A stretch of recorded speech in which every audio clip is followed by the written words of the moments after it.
Hopefully you are now at your lab tables and you have an envelope and you have your team and you have with you your great fossil find worksheet. Make sure you have your name on it. Of course, there's a spot for it right up the top. I'm going to read to you pieces and we're going to pause the video and then I'll read to you another piece and then we'll pause the video and you'll start recording and doing the things that I instruct. All right, here we go. In this activity, you and the members of your team will play the roles of paleontologists working in the field in Montana near the town of Lynchburg. One clear, crisp afternoon in October, you find 4 well-preserved and complete fossil bones.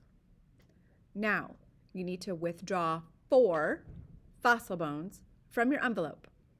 Make sure you take them out without looking at the ones remaining in the envelope. It's too late in the day to continue with the dig, so you return to camp with your find. That night, in camp after dinner, around a Coleman lantern, you and your colleagues begin to assemble the 4 bones you found earlier. Since the bones were all found together and in an undisturbed layer, you assume that they are all from the same animal. You spend the rest of the evening trying different arrangements of the bones in hopes of identifying the animal. Pause the video. You have about 3 minutes. Okay, hopefully you record on line A, day 1, the 4 bones or the type of animal that you suspect that it is. If you haven't, please see if you can't figure out what type of animal you suspect those bones are and write it on line A. As the night wears on, you get weary and decide to retire and begin anew in the morning. All right, now we're going to work on line B. Montana mornings are marvelous. They are clear, cool, and clean, just the kind of day you need to get work done at the dig. The rock layers that hold your fossils are very hard and only grudgingly give up 3 more specimens. With the day at an end, you make your way back to camp for another try at assembling the mystery animal.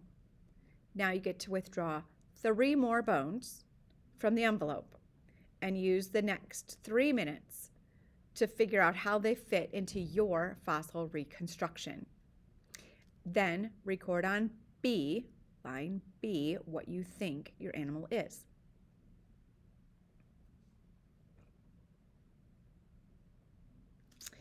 It's getting late and you are weary.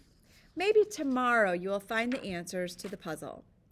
Make sure that you have recorded on line B your latest suspicion of the type of animal you suspect it is. Now on line A and B, maybe you just have that it's an herbivore or an omnivore or a carnivore.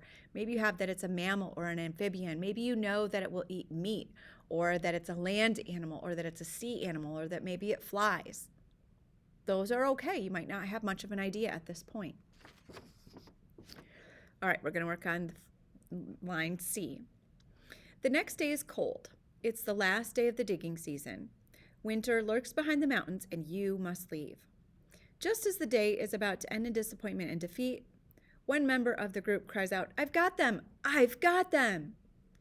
Withdraw 3 more envelopes from, 3 more bones from the envelope and use the next 3 minutes to incorporate the latest find and record what you think it is on line C.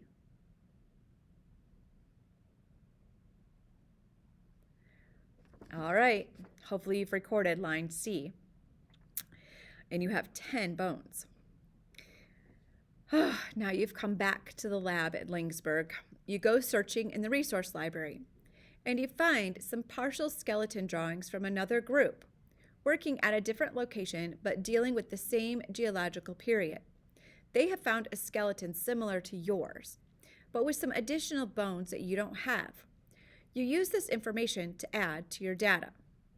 Okay, for the next 3 or 4 minutes, you're going to walk around, look at everyone else's lab, and return to your lab Remember, don't touch their lab, don't touch their bones, but look at what they have, what they've assembled, and then bring that knowledge back to your lab and see if you can't fill in line D. Maybe you might want to move some bones around, maybe you don't, but maybe you bring some extra knowledge back to your team.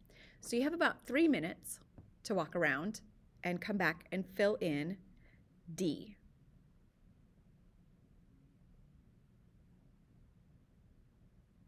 Okay, hopefully you have filled in line D. You've maybe changed some things or maybe not. Maybe you've confirmed what kind of animal you think it is. And you might even have a name for it now at this point, like squirrel, raccoon, rabbit, bird, okay, toad, I don't know. All right, we're gonna work on line E now. Once you're back in your own laboratory at Lynxburg College, you find a skeletal resource manual with drawings of the skeletons of some existing animals. You notice some of interesting similarities between some of the drawings and your unknown fossil. You're going to use the drawings to assist you in your final assembly of the fossil skeleton and record your final interpretation. In your lesson plan, you will find a link for the skeletal resource manual. So you need to click on that link now and see if you can figure out what your final interpretation is in your skeletal resource manual. It may or may not hold the answers. When you're done, you need to return all the fossil bones to the envelope. Be very careful about that. Clean up your lab carefully.